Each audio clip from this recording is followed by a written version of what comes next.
You may have heard someone who suffers from deep burnout or complex emotional distress say, "I just feel numb inside."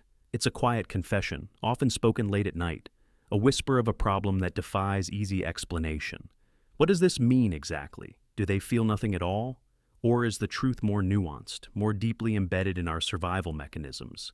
Consider the last time you achieved something you genuinely worked for, a major promotion in your demanding Silicon Valley career, or finally signing the lease on that quiet apartment overlooking the park in Portland. The moment arrives, the applause rings out, the congratulations fill your inbox, and yet, when you look at the successful culmination of months or even years of effort, the celebratory joy you expected simply doesn't arrive.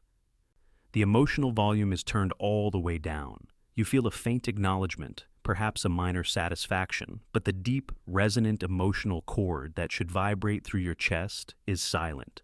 This profound disconnection from the internal self is what we call emotional numbness. It's not the dramatic, visible sadness of depression. It's the quiet erosion of color from your inner world. The problem with numbness is that it doesn't simply mean you have no feelings. It means your internal system has become hyper-selective about which feelings it allows through. Emotions can even merge together from an unconscious or conscious suppression, attempting to force themselves through a blocked filter. And often, a powerful high-energy emotion is the only one strong enough to make it past the blockade. This is why anger, irritability, impatience, a sudden volatile rage over a spilled coffee is frequently the only primary feeling accompanying the numbness. It is the one emotion that demands attention, the one that requires a shift in state. When you are not feeling this frequent explosive primary emotion, you are otherwise simply numb. It is profoundly possible to feel more than just pure emotional numbness, but still fundamentally suffer from the disconnection it causes. If you're watching this, you're likely trying to understand why your existence has shifted into an almost continuous state of anhedonia, the clinical term for the inability to experience pleasure. This is not about being ungrateful or unappreciative of the good things in your life. This is about a physiological and psychological filter that has rendered your emotional experience muted. We confuse this muted state with apathy, but apathy is a choice not to care. Numbness is a state where caring is physiologically difficult, if not impossible. This silent phenomenon impacts millions of Americans who are otherwise high-functioning. We complete the quests, we pay the bills, we maintain the facade of a well-adjusted life. But deep down, there is a profound sense of absence. This absence is the core emotional pain we must confront, the feeling of being functionally present, but emotionally absent. It is the terror of the emptiness beneath the high-achieving surface, the longing to simply feel real again, even if real means feeling pain. This is the question we are exploring today on MindRabbit. What is the mechanism behind this quiet collapse? And what does it mean when your own nervous system decides to check you out of your own life? The best way to understand this state is not through definitions, but through an image. Let's use the cinematic image of the glass chamber. Imagine yourself in a quiet room, perfectly furnished, located in the very center of your life. But this room is built entirely of thick, insulating glass. You are standing inside it. Outside the glass, you see everything clearly. You see the major milestones, the family gathering on Thanksgiving, the moment your friend told you ecstatic news about their engagement, the intense urgency of your work deadline. You understand, intellectually, that these are moments of consequence. You watch the other actors in your life, your friends, your family, your colleagues, react with vibrant, appropriate color, tears, laughter, pride, or stress. But because the glass is so thick, you cannot fully hear the sound. The joy arrives as a muffled, distant echo. The stress registers only as a faint vibration. You can see the light, but you cannot feel the heat. You are entirely separated from the atmosphere.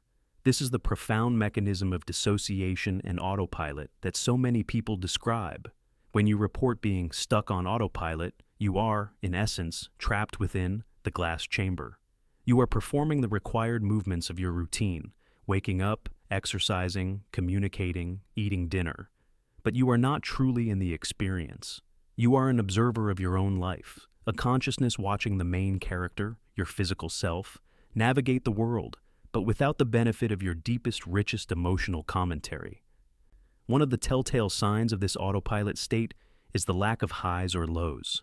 You maintain a stable, flat emotional topography throughout the day. Sticking to a routine can be a good thing, a foundation of stability. But when that foundation yields nothing but neutral ground, you begin to suspect that you are a virtual character left on an autoplay system, while others are completing quests and winning battles. You are aware of this detachment. You wonder why you don't feel more. You long to live in the present, and yet you remain detached, watching your own character live its life with often no accompanying feelings. This state is a defensive maneuver, a protective distance created by the self to manage a threat, be it emotional exhaustion, cumulative trauma, or overwhelming stress. But the cost of this protection is your vitality. You traded feeling bad for the inability to feel great. The glass chamber keeps the danger out, but it also seals the life in. It is a perfectly insulated prison built by your own survival instinct. To transition from this lived experience to a grounded explanation, we must look at the neuroscience. The truth is, feeling numb is often not a psychological failure, but a physiological adaptation. Numerous peer-reviewed studies in neuroscience and cognitive psychology clearly indicate that the feeling of emotional blunting, or numbness, is often linked to the protective response of the central nervous system, particularly involving the prefrontal cortex, PFC, and key neurotransmitters. When the mind and body are subjected to chronic, overwhelming stress, be it the relentless pressure of a demanding job, the subtle, cumulative trauma of an emotionally neglectful childhood, or the sustained anxiety of modern life, the system initiates a protective measure known as the dorsal vagal shutdown. This is a core component of the polyvagal theory, which describes our body's defense hierarchy. When the fight, sympathetic activation, anger, and flight, sympathetic activation, anxiety, responses are exhausted or inappropriate for the situation, the body resorts to freeze or collapse. Emotional numbness is the subjective experience of this neurological shutdown. It's the brain deciding that the environment is too dangerous, the input is too overwhelming, or the system is simply too tired to process any more intense data. To conserve energy and prevent a complete breakdown, the system deliberately lowers the emotional volume, dulling the intensity of the experience. Furthermore, let's address anhedonia through the lens of the dopamine reward system. Dopamine is the neurotransmitter of anticipation and motivation. It's the chemical that drives us toward a reward, not necessarily the chemical that provides the reward itself. When you suffer from anhedonia, research shows a reduction in the functional connectivity of the brain's reward circuitry. The system that says, if you do this action, you will feel good, is compromised. It's not that you don't want the reward, it's that the neural circuit responsible for translating that successful achievement into a subjective feeling of pleasure is temporarily suppressed, perhaps as a side effect of chronic stress hormones like cortisol. The electrical signals are simply too weak to register the high. This helps explain the most frustrating experiences of numbness. Even the big happy events fail to register. Your family throws you a huge surprise party, or you land the dream job you worked 5 years for. The expected surge of joy is missing. You might feel a fractional happiness, but you notice your emotions during these big events don't seem as strong as others. This isn't ingratitude. It's a nervous system that is so overloaded, it has capped its own capacity for intense positive emotion. The capacity for joy requires the same level of energy and activation that the capacity for pain does. And if the nervous system is in energy-saving shutdown mode, neither can fully register. The psychological function of numbness goes beyond mere exhaustion. It is a mechanism of emotional accounting, a way for the subconscious to manage an overwhelming debt of feeling. When we subconsciously or consciously suppress or block off feelings, whether they are feelings of grief, fear, or past hurt, they don't simply vanish. They build up, gathering into an enormous pressure that needs release. This is where the powerful, singular emotion of anger enters the frame. Anger, in this context, is often the gatekeeper emotion. According to established models in psychology, anger is an action emotion. It's a high-energy state that makes you feel powerful, clear, and focused for a moment. Critically, it is an emotion that feels less vulnerable than fear, shame, or deep sadness. when you are feeling numb for days and then one small annoyance, a phone call, a driver cutting you off in traffic, causes you to go into an irritable rage. This is your entire stockpile of suppressed vulnerability finally bursting through the one available exit. You find yourself cycling between two emotional states, numb and enraged. Anger becomes the player, one who finally pushes play from your paused autopilot game. And it's a terrifying picture because it's not the emotion you truly wanted to feel. You wanted to feel peace, love, or even sadness. But what you got was volatility. We must understand this. Anger is not the enemy. It is the messenger. It is the alarm bell telling you that the boundary has been violated, the limit has been reached, or the emotional account is overdrawn. It is the proof that you are not apathetic because it takes tremendous energy to feel that angry. The force of the anger is the force of all the suppressed feelings beneath it. The psychological danger lies in the simplicity of this two-state system. If we only recognize anger and numbness, we never learn the language of the subtle emotions buried underneath. We never allow ourselves the vulnerability necessary to process the core pain. Instead, we reinforce the wall, numbness to avoid the underlying vulnerability, and anger to manage the pressure when the wall becomes unsustainable. The cycle repeats, trapping the authentic self inside. The challenge, therefore, is not to simply suppress the anger, but to see it as a clue. It is pointing toward the delicate, unexpressed feelings, the grief, the fear, the chronic disappointment that your nervous system deemed too painful to process directly. The most revealing sign of emotional disconnection is one we rarely discuss in terms of numbness, the need to borrow a life, and borrow the feelings that come with it. This relates to a key observation we often make. When you do feel, it's exclusively through the consumption of fiction, watching a powerful movie or television show, or reading a deeply engaging book. Think about this contradiction. The romance is leaping off the pages of a script, and suddenly you feel something profound. Love, wonder, visceral grief.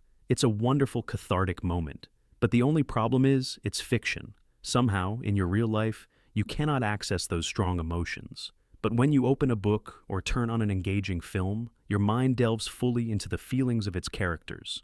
You empathize with the protagonist. You become them for a moment. This is the psychological equivalent of emotional safe harboring. When real life is too taxing, too overwhelming, or too filled with unprocessed vulnerability, the mind seeks out an environment where the emotional experience is controlled, finite, and risk-free. Fiction provides this perfect safe harbor. You can feel the intense, heart-wrenching pain of a character's loss without the real-world consequence of having to live through the aftermath. You can experience deep, passionate love without the risk of real-life rejection or abandonment. This is a powerful coping mechanism, and it is certainly better than feeling nothing at all. But it underscores the depth of the detachment in your real life. If your emotions only start to present themselves when you are safely removed from reality, it signals a subconscious choice to only engage with feelings in a context where they have no power over your actions, your safety, or your future. This mechanism leads directly to the final, painful sign, the inability to genuinely empathize with others. You find yourself having to act through the day-to-day motions. A friend breaks down in tears over a difficult relationship, and you feel a strange discomfort. You know the script. You know you should offer support, sympathy, and care. You perform the required actions, but deep down, you feel empty, unsure of how to genuinely react, because the required emotional signal is simply not available. Loss of empathy is a terrifying sign of being numb. It is not that you don't love and support your family and friends. You do. But empathy requires you to bridge the gap between your emotional state and theirs. If your own bridge is closed due to the internal shutdown, you simply cannot cross over to meet them. You are going through an internal struggle of your own, and until the emotional lights are turned back on within your own system, you cannot truly share the light with anyone else. We've established that numbness is a mechanism of protection, a nervous system's plea for pause. But what are the long-term implications of this sustained state of detachment, particularly in a high-pressure, emotionally performative society like the United States? The core expansion of this concept lies in understanding that the numbness itself becomes a learned behavioral pattern, reinforced by a society that often rewards functional efficiency over emotional authenticity. In the corporate world or high-achieving environments, emotional neutrality is often mistaken for professionalism and stability. We are implicitly taught that high emotion, especially vulnerability, is a liability. If you feel numb, the system rewards you for showing up anyway, for putting the character on autopilot and completing the task. This positive reinforcement cycle, achieve goal despite feeling nothing, further validates the numbness as a successful coping strategy. The pain deepens because the exterior world is telling you, keep going, you're doing great, while your interior world is screaming, I'm not here. The key insight from MindRabbit is this. You must recognize the noble intention behind your numbness. It didn't appear out of malice, it appeared out of self-preservation. It's the highest form of self-care your mind could devise in the face of what it perceived as overwhelming, unrelenting psychological threat. However, prolonged numbness extracts a devastating price, the erosion of identity. If you cannot feel your emotions, how do you know what you truly value? How do you know what your true boundaries are? Your preferences, your dislikes, your passions. These are all registered and reinforced by an emotional signal. When that signal is cut, your sense of self becomes blurry, undefined, and eventually hollow.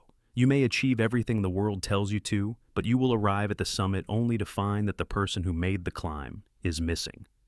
To move toward healing, we must reframe the initial question. It is not, how do I stop being numb? It is, what does my nervous system need to feel safe enough to come out of shutdown?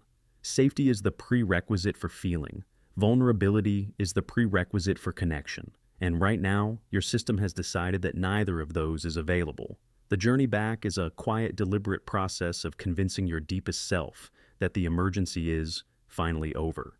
The journey toward regaining feeling is not a sprint to sudden euphoria. It is a gentle, incremental process of rebuilding safety and inviting the vulnerable self back into the glass chamber. This requires consistent, quiet work that stands in stark contrast to the high-intensity, immediate fixes we seek in modern life. Here is the essential MindRabbit guidance for regaining sensation. 1. Focus on the micro moments of truth, the somatic anchor. Stop hunting for the big feelings, the joy of a celebration, the intensity of love. Those require high emotional capacity that you don't yet have. Instead, focus on somatic reality, the simple, undeniable feelings of the body. This is your lesson for the week. 300, 500 words of guidance. The weight of the chair. Right now, feel the weight of your body pressing down into the chair. Is the fabric rough or smooth? Is the air on your skin warm or cool? The sip of water. Take a single sip of water. Don't gulp. Focus on the temperature on your tongue, the sensation as it moves down your throat. Is it cool, neutral? The sound of the clock. Stop and listen to a single sound in the room. The hum of the AC, the tick of a clock. These are micro moments of truth. They are undeniable, immediate, and pose no threat to your emotional system. By consistently noticing these anchors, you are sending a signal to your nervous system. I am safe, I am here, and I can handle this small, non-emotional data. This reestablishes the connection between mind and body, which is the foundational first step out of the autopilot state. 2. Listen to the whisper behind the roar of anger. As we discussed, anger is the only signal getting through. Instead of trying to suppress it when it erupts, use it as a compass. When you feel that burst of irritation, ask yourself, what boundary was just violated? What deep need is this anger protecting?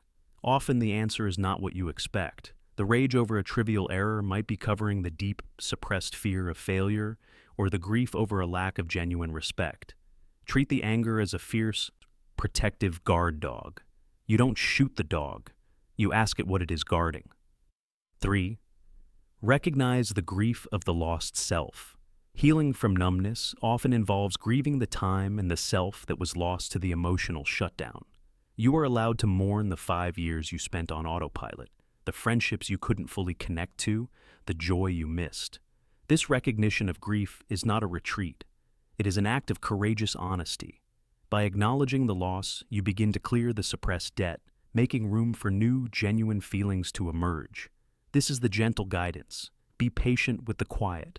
The numbness kept you safe. Now, you must lovingly escort your authentic self back into the light, one small somatic feeling at a time. The final reflection on emotional numbness must move beyond symptoms and land on profound insight. We often believe that the opposite of numbness is happiness, but perhaps the true opposite of numbness is presence. It is the willingness to be fully available to whatever feeling arises, good, bad, or neutral, without resistance. If you relate to any of these signs, the autopilot state, the hollow victories, the emotional borrowing from fiction, the quiet detachment, know this: you are not fundamentally flawed. You are not a person incapable of feeling. You are simply a person whose survival mechanisms have been set to an extreme sensitivity, a person whose mind has erected a wall built of good intentions and exhaustion. The profound paradox of numbness is that it is a choice made by your unconscious mind for your conscious protection. Your work now is to gently undo that choice by providing a new, sustainable environment of safety. The end of the journey is not marked by a sudden, theatrical return to joy, but by the quiet, subtle moments when you realize the glass is thinning. You hear the sound outside the glass chamber with greater clarity. You feel the temperature change on your skin. You look at a loved one and, for a fleeting moment, the real warmth registers in your chest without fear. The only way to dismantle a fortress of protection is not with force, but with a persistent, quiet demonstration of safety. You must show your nervous system, moment by moment, that the emergency that caused the shutdown is over, that the intense pressure has been released. Don't search for fireworks. Search for the flicker of a match. That tiny, fragile flicker is the beginning of the return of light. If the feelings of numbness and detachment persist, if the weight of the hollowness becomes too heavy, consider reaching out to a mental health professional, a counselor, or a therapist. They can help you take the necessary supported steps to manage the roots of this feeling and to finally, gently push play on your feelings again. Not just in a movie and not playing on autopilot. The work is quiet. The work is internal. The work is yours. And it begins the moment you decide to acknowledge the question: what is my heart trying to tell me through its silence?